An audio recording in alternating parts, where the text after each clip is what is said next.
Buena, de República Dominicana para el mundo. Refrimar, el doctor de la refrigeración.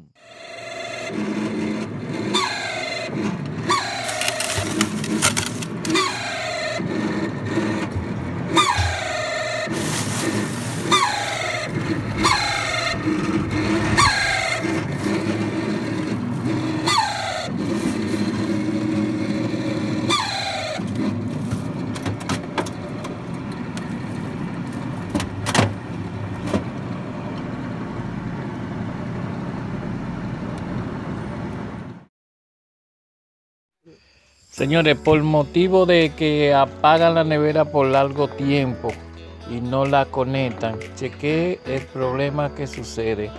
Este motor ventilador, la nevera estaba fuera de servicio. Cuando prende la nevera, el motor ventilador atiende a tener ese ruido.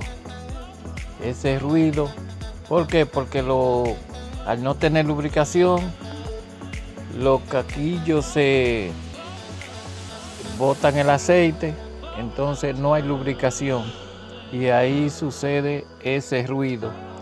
Los motores a veces se trancan, se queman. Yo tuve que cambiarlo nuevo, ponérselo nuevo, porque ya cogen óxido. Entonces después que coge óxido ya hay que cambiarlo, si no tiene un ruido. Una vez se le cambia, se le monta uno nuevo. Ya ustedes saben.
Suscríbete, dale like, comparte este video para que llegue a más personas. Cualquier duda me lo deja saber en la caja de comentarios. Muchas gracias por ver este video.